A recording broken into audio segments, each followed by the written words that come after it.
Do you know about the unwritten rules hidden within the late-night arcade? The real rules, not the ones in the official manual. You don't? Then consider yourself lucky. But now that you're hearing this story, you're about to learn them. And once you know, you can never forget. My name is James Davis. 3 weeks ago, I broke all 7 of the arcade's rules. Out of ignorance and out of fear. This is the result. Every night at 2:47 a.m., that eerie smile appears beneath my apartment window. He waves and whispers, Let's play again, James. I can't escape anymore, but you can. So please listen and never, ever make the same mistakes. It all started a month ago. I live in a small town in the Midwest. I can't tell you where. It's too dangerous. It might attract its attention. It's a typical dying town of about 12,000 people with a failing economy and crumbling infrastructure. Ironically, this desperate lack of connectivity kept Happy Arcade in business.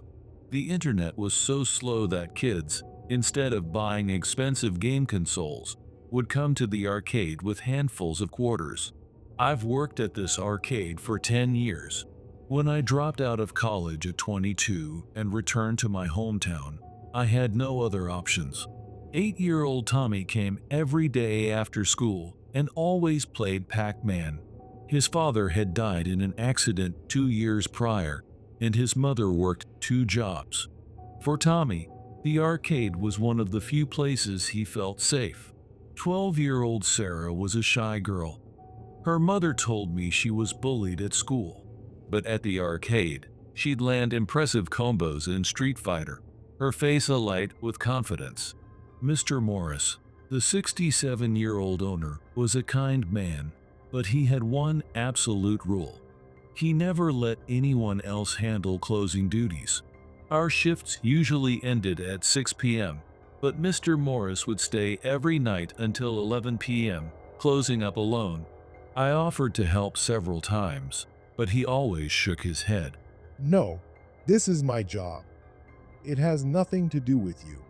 His expression then held an inexplicable shadow of unease. One night, in my 6th year there, I accidentally witnessed his strange behavior. When I returned to the store to retrieve something I'd forgotten, I heard a peculiar sound coming from the basement. It was a low, vibrating hum, like a machine, yet also like a human voice. Mixed with that sound, I heard Mr. Morris's voice, but he seemed to be talking to someone. I know. But it's not time yet. They're not ready yet. I didn't hear another voice respond, but Mr. Morris would definitely pause, as if awaiting an answer, then start speaking again. I appreciate your patience. But a promise is a promise. Not until I find a suitable successor. I heard footsteps approaching the stairs and quickly slipped out of the store. On that fateful day, when Mr. Morris called me into his office, he was clearly different. He had been restless since morning, consumed by a look of grave concern. His hands trembled slightly, and he coughed dryly several times. At 4 p.m., he suddenly stood up. James, I need to ask you something. Let's talk in the office. As I entered the cramped back office, the old smell of cardboard and mothballs assaulted my nose. But today, there was also an unusual, electric scent like ozone. Under the dim lighting, Mr. Morris's face was ashen, like a corpse. I want you to take over the closing duties. But first, there are things you need to know. I was surprised. Why now, after 10 years of never letting anyone else do it? A heart problem. He said, pressing his chest. The doctor says I need emergency surgery. I'm checking into the hospital next Monday and will be away from the store for at least 2 weeks. He said, pressing his chest. The doctor says I need emergency surgery. I'm checking into the hospital next Monday and will be away from the store for at least 2 weeks. He took a pill bottle from his desk drawer and popped a small white tablet into his mouth. It was nitroglycerin. You're my longest serving employee and the only person I can entrust with this responsibility. Then he continued with a serious expression. James, do you trust me? It was an unexpected question, but seeing the deep despair in his eyes, I answered, "Yes, of course I trust you." Good. I will need your complete trust for what I'm about to explain. Please hold all questions until the end and pay close attention to these rules. Rules? How complex could the procedure for counting quarters be? What I'm about to show you might change your worldview forever, but we have no other choice. Mr. Morris led me to the back of the store. He stopped in front of an old wooden door I'd never paid attention to before. For 10 years, you've seen this door, but you've never opened it, have you? He was right. But now, seeing it up close, the door was clearly made of a different material than the rest. It was reinforced with metal and felt heavily built. Mr. Morris pulled out an old brass key, inserted it into 2 different keyholes, and turned them. This is your real workplace. Beyond the door, there was a stone staircase leading downwards. I had no idea a basement existed. This basement isn't on the official blueprints of the store.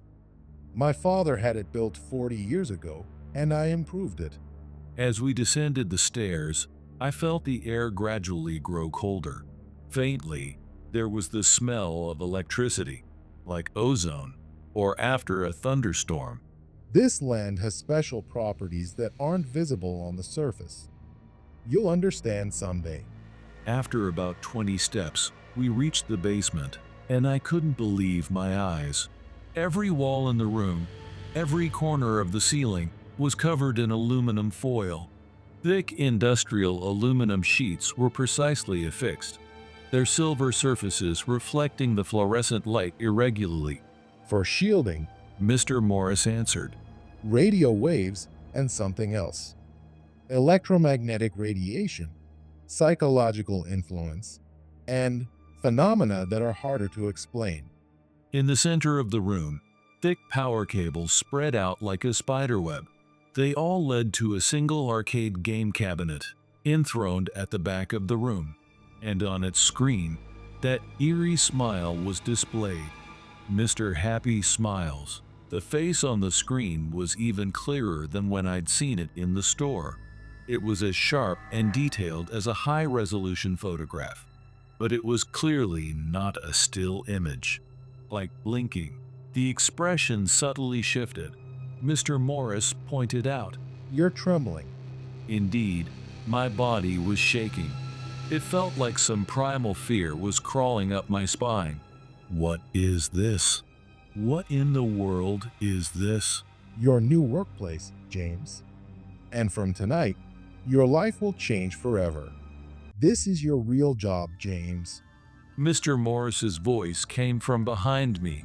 All the game machines upstairs are decoys. Only this one is real. As I approached the cabinet, I felt an abnormal heat. It was as hot as if something were burning inside. Don't touch it. Mr. Morris sharply interjected. You must learn the rules first. I thought the smile on the screen subtly changed its expression. No time. Mr. Morris said, checking his watch. I'll teach you the rules. Mr. Morris said, checking his watch. I'll teach you the rules. Mr. Morris opened a metal locker in the corner of the room and took out a strange helmet. It was made of aluminum foil, but inside, thin copper wires were intricately woven into a complex pattern. Rule number 1. You must always wear this helmet. Never take it off. If you remove it for even a moment, your mind will be red. The aluminum foil helmet was heavier than I expected, and my vision slightly warped when I put it on. But strangely, the moment I put it on, the faint hum in the room quieted. Rule number 2. Never turn off the power. Mr. Morris pointed to the cabinet. This machine has never been turned off for 18 years.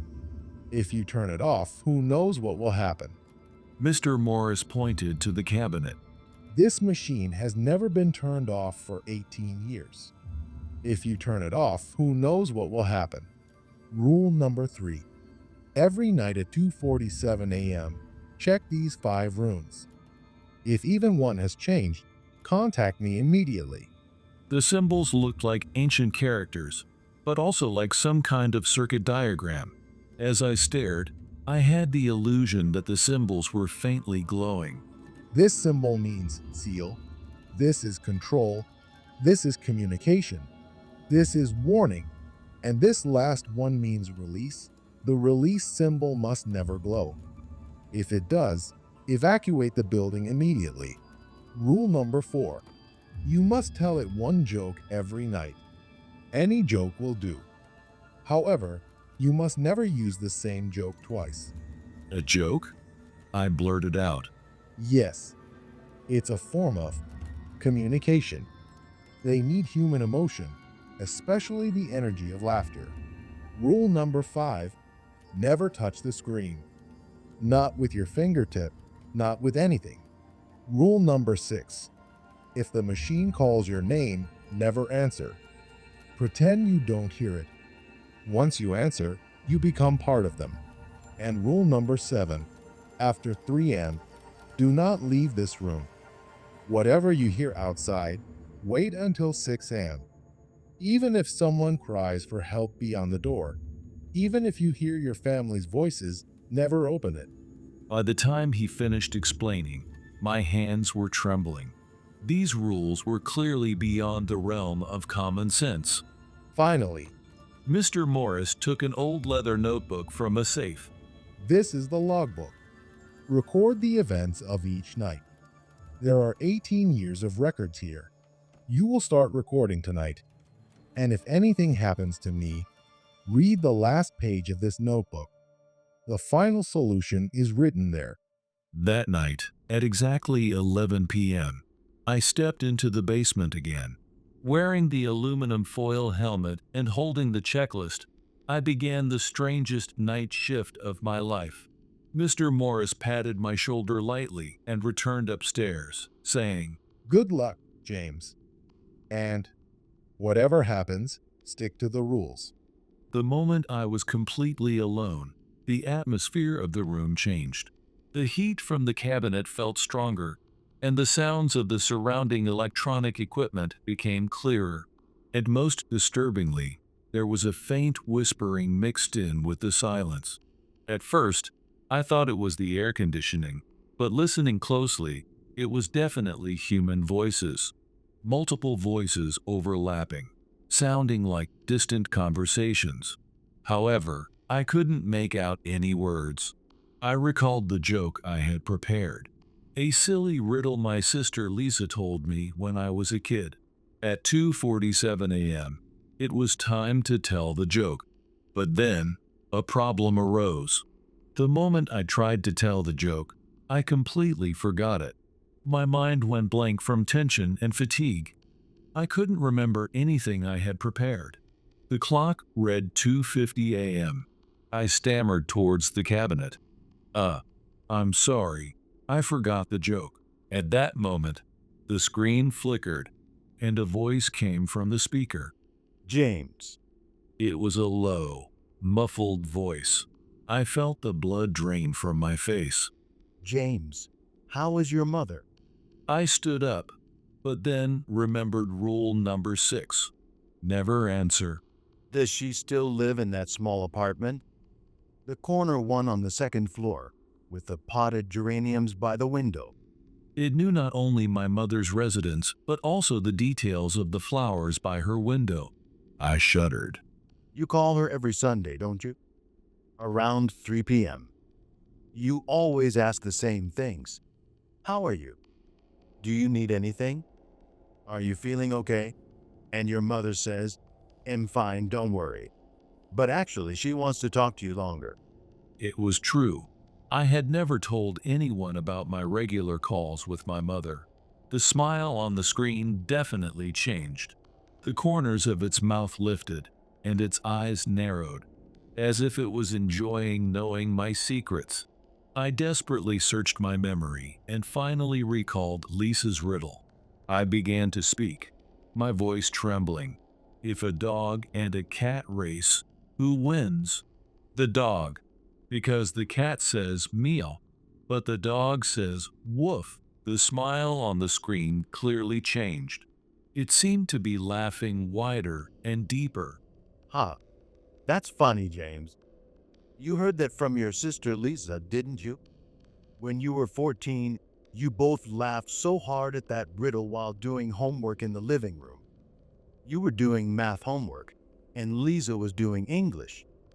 Your mother was in the kitchen preparing dinner, and the smell of curry filled the house. It knew even the details of my memories. It described the scene perfectly. That night, you told Lisa, I wish we could stay together forever. But Lisa was going to high school next year and would be attending a different school than you. You were so lonely about that. Tears welled up. It was true, exactly as it said. I'm looking forward to tomorrow night, James. Bring a new joke and tell me more about your family.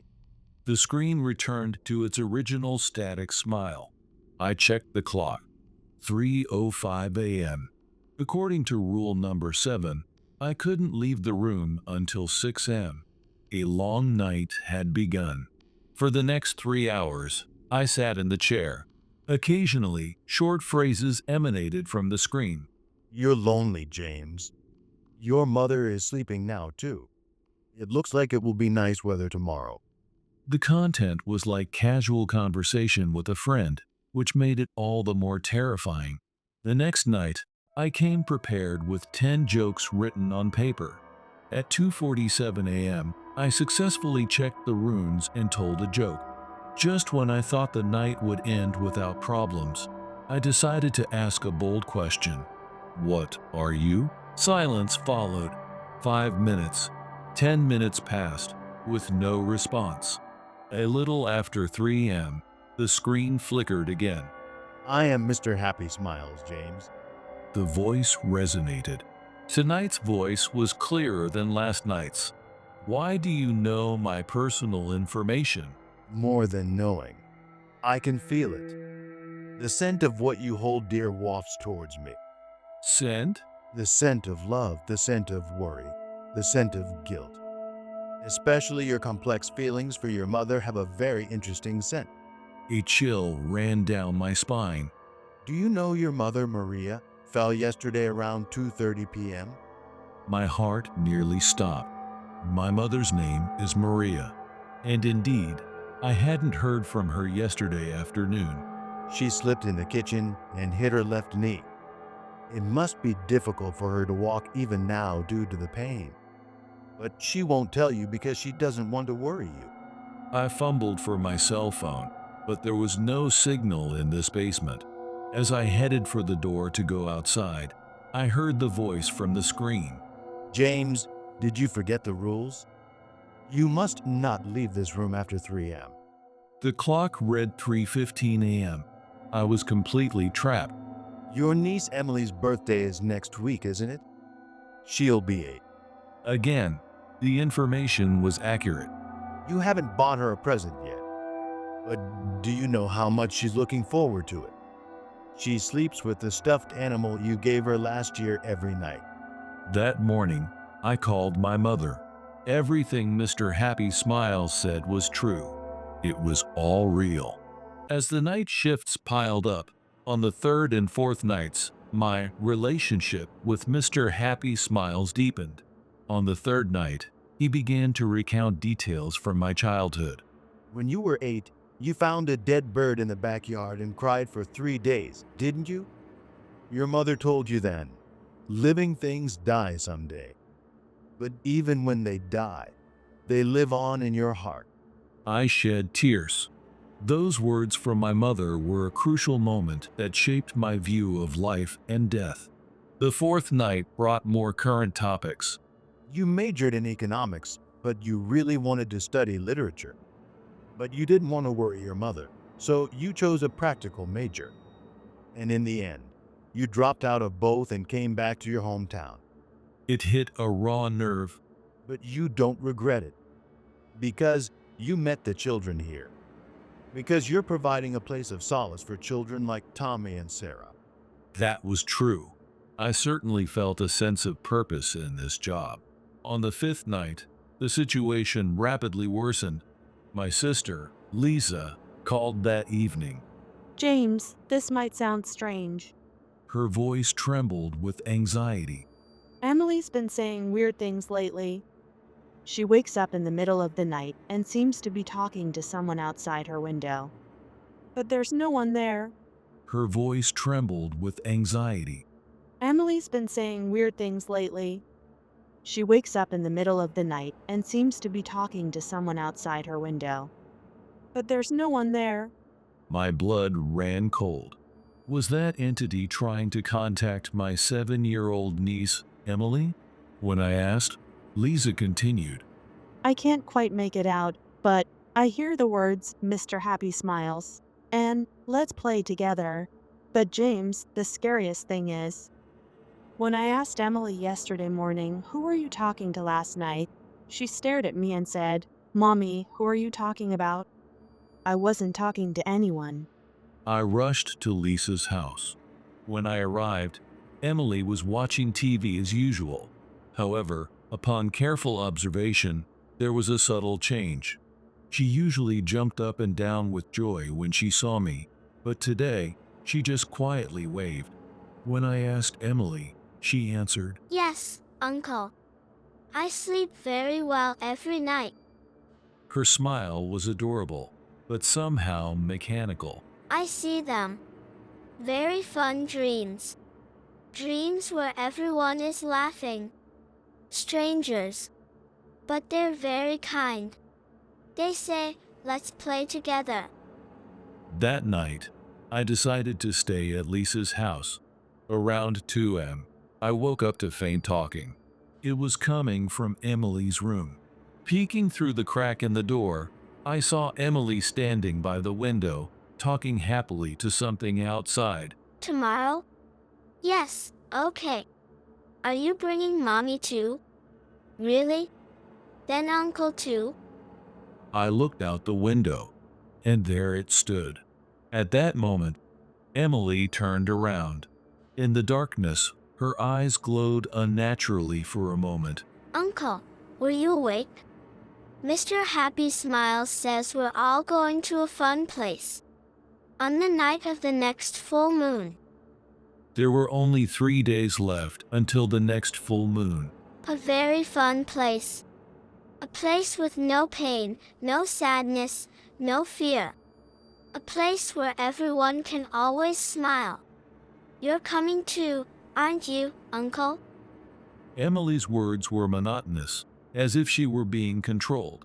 But in the depths of her eyes, I felt like her original self still remained. Emily, don't go there. Mommy will worry. It's okay. Mommy's coming too. Uncle's coming too. Let's all go. Mr. Happy Smiles is waiting. At that moment, the entity outside the window looked at me. Its smile shifted for a second into a different expression, a challenging, triumphant expression, and the shape of its mouth moved. I heard no voice, but I read the words from its lips. Soon. The next morning, Emily remembered nothing. When I reported it to Lisa, her face went ashen. What do we do, James? The police won't believe us. Should we run far away?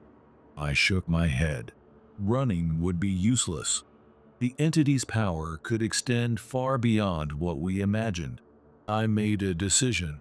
I had to consult Mr. Morris, but he was hospitalized for surgery. I went to the hospital and had a short meeting with Mr. Morris in the intensive care unit. James, you came. Mr. Morris, something terrible is happening. My family, I know. he said weakly. The full moon is near, isn't it? Their activity is increasing. He took a small key from the drawer beside his pillow. Go to my house. It's in the safe in my study. Use this key to open it. The final method is written there. Final method? A seal. A complete seal. But there's a price. You must decide. At that moment, the electrocardiogram alarm began to sound. Nurses rushed in, and I was ushered out of the room. An hour later, Mr. Morris quietly passed away.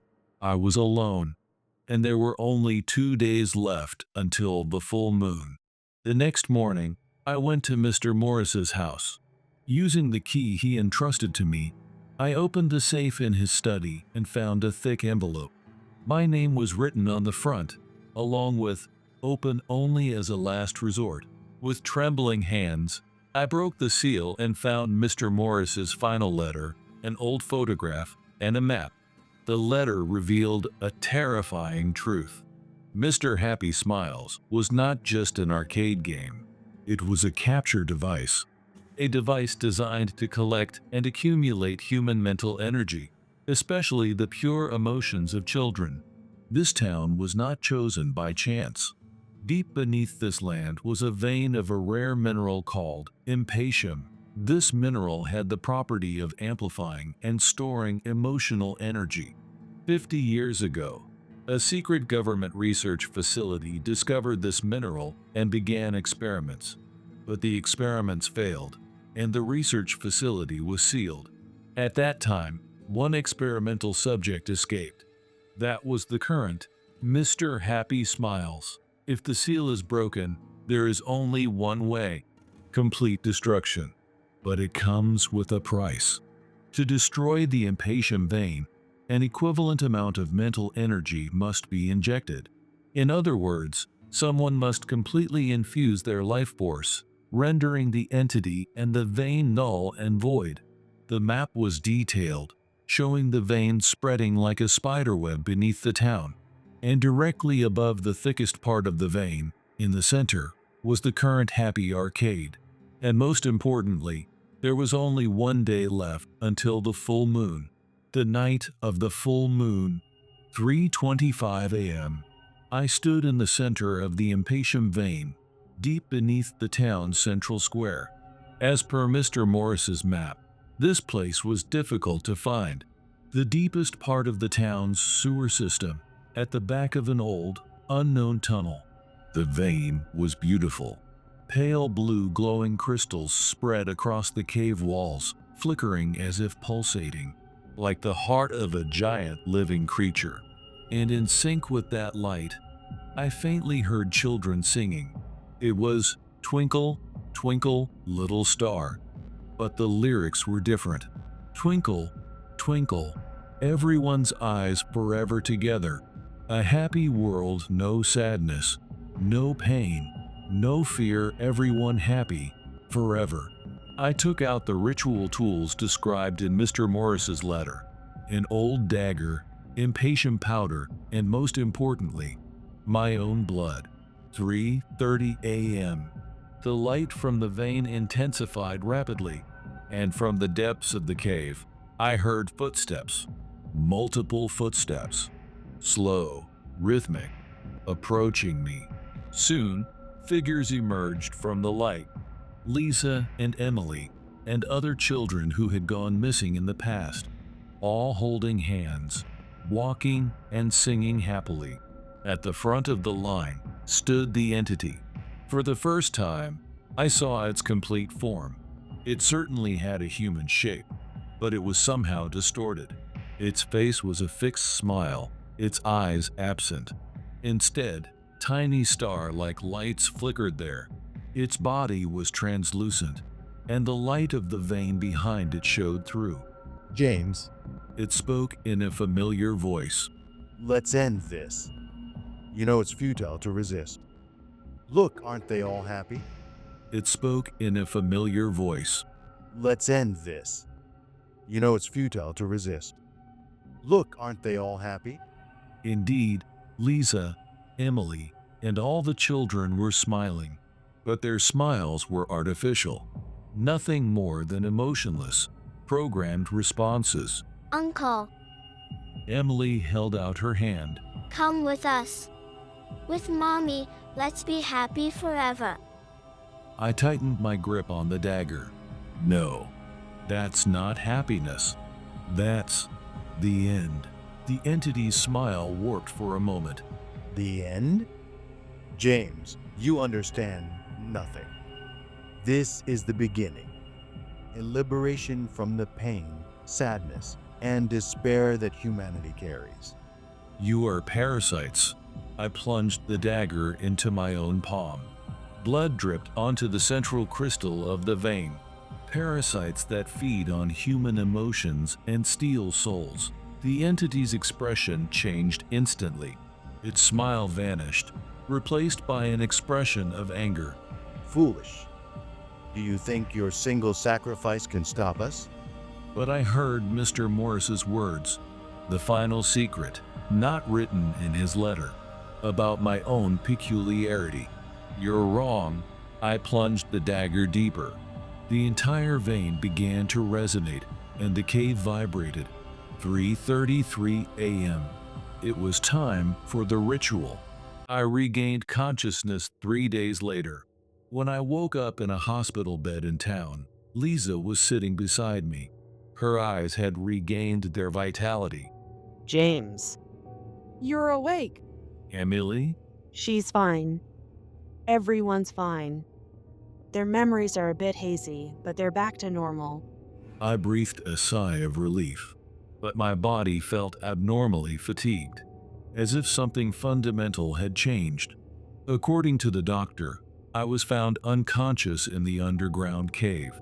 The impatient vein had completely vanished, leaving only a huge void beneath Happy Arcade.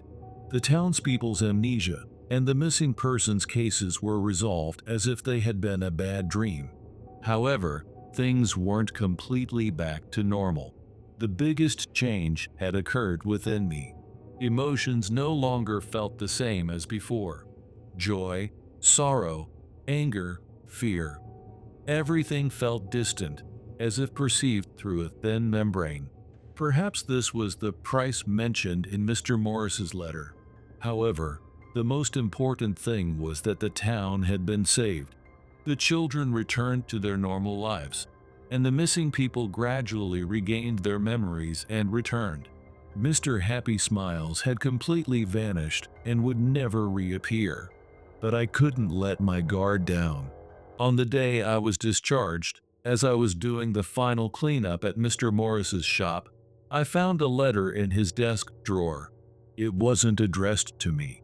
The sender's name was illegible, but the postmark was from a city in the neighboring state. The content was short. Edward, similar incidents are happening in our town. Children are disappearing, and residents' memories are hazy. And a strange game machine has been found in the basement of an old arcade. Your experience is needed. Contact me urgently. Michael Harton. The date was 2 weeks ago. A letter that arrived after Mr. Morris had passed away. I looked at a map in the library. Hartonville, a city in the neighboring state. A small town with a population of about 15,000. And I made a terrifying discovery.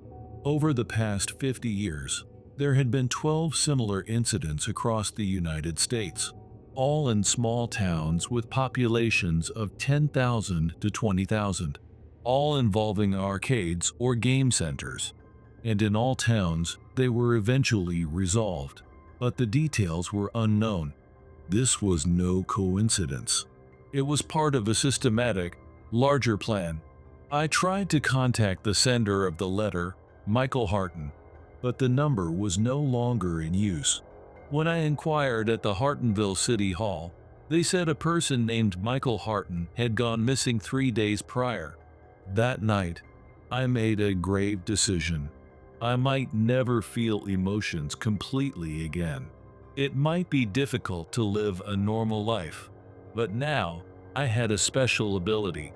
The ability to sense and counter those entities. It was my turn to carry on the secret that Mr. Morris had protected for generations. The next morning, I left town, heading for Hartonville.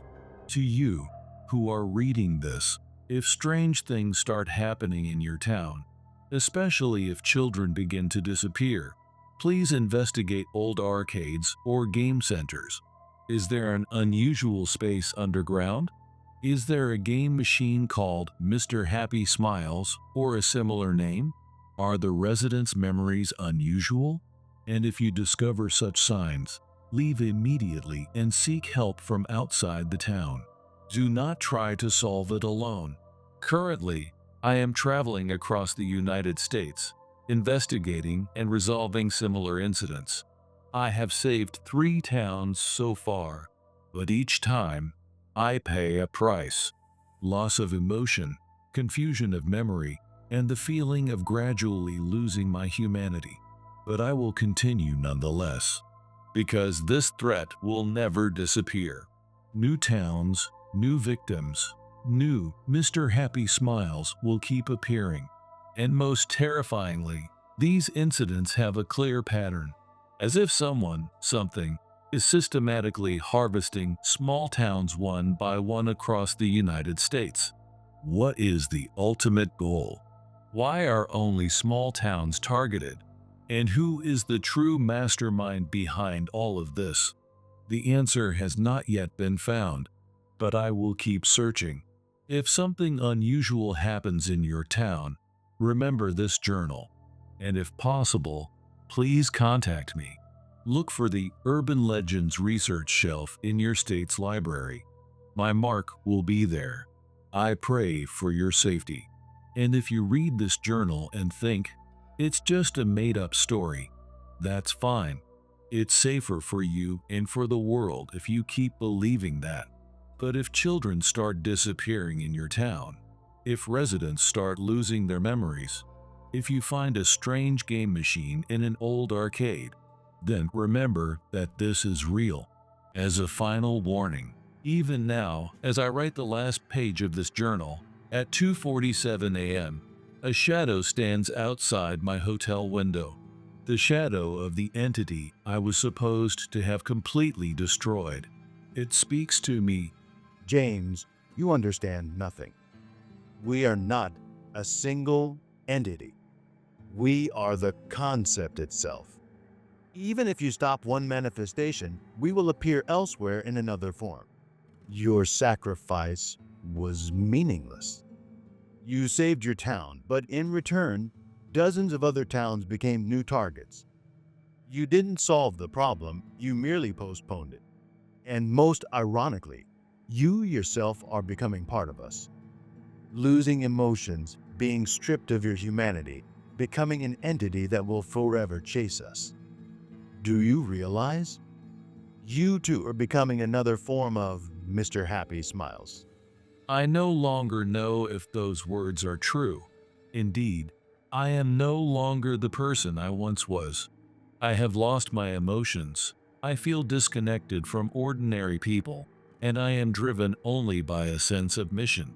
Perhaps I am no longer human, but even so, I cannot stop, because someone has to keep fighting. You, who are reading this journal, are lucky. You can still live a normal life. You can protect your loved ones. Please never take that ordinary life for granted. And if you are brave and strong-willed, if you are willing to take my place someday, I will be waiting in the library. Postscript. As I write the last page of this journal, I've realized something significant. I regularly receive letters from the residents of the towns I've saved. They all say they're doing well and living normal lives. However, upon closer reading of the letters that arrived today, the writing style of all of them is similar, as if the same person wrote them. And at the end of every letter, the same small phrase is written. Everyone is happy. Very happy. Did I truly save the towns? Or, I no longer have the courage to find out, and there's no need to think any deeper. My mission is clear: to head to the next town. In Hartonville, a new Mr. Happy Smiles awaits the children. And tonight, at 2:47 a.m., that smile will stand beneath my window again. waving and whispering. Let's play again, James.